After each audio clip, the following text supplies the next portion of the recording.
Okay, just a review here of how to take a setup and stay within the confines of your 8 ticks of risk, assuming that is your maximum number of maximum number of ticks that you're willing to risk. So let's say you're looking to trade out of the neutral zone, right? And you want to take a long based on this candle that's firing outside as it's coming out of the neutral zone, right? So you have everything that you need, right? It touched the bottom, but it didn't go outside. This one did, but this one touched the bottom and it came out of the neutral zone, right? So in this instance, you would be prepared to take a long. However, right, the top of this is 24, 26 and 3/4, and the bottom is 21 and 3/4, right? So clearly it's well beyond 2 points of maximum risk, right?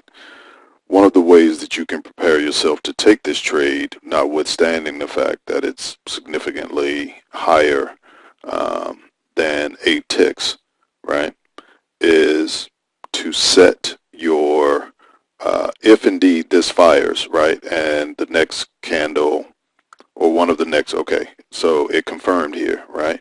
So at this moment, you know that to take this, your risk would be back here at 21.5, right? A minimum of 21.5, right? And 8 ticks from that would be 23.5, right? So right here, right? So let's put a line there at 23.5 real quick. Right there.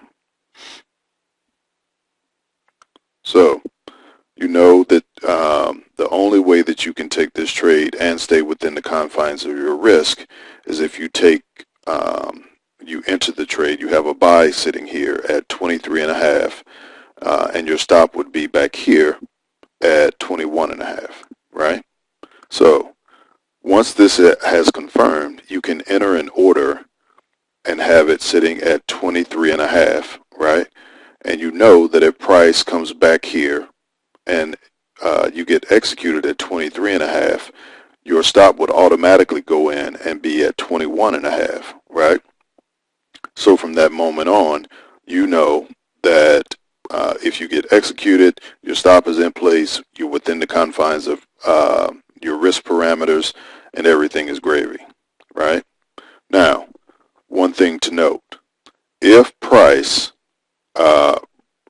continues higher after it confirms here, if price continues higher by, call it between 4 to 6 ticks, right? So it confirms here at 27. If it goes as high as 28, we'll say, right? Then I would say that you don't want to sit here and wait with a pullback, right? Because if it goes that high, right, and then it ultimately does pull back, chances are it's going to keep going, right, and go much further down, right?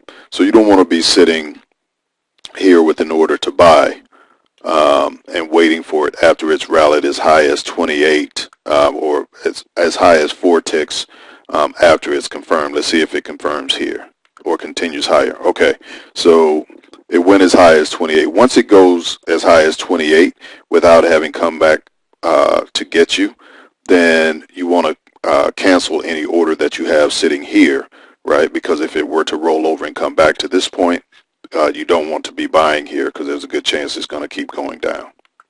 Okay? So hopefully that provides a bit more clarity on how to take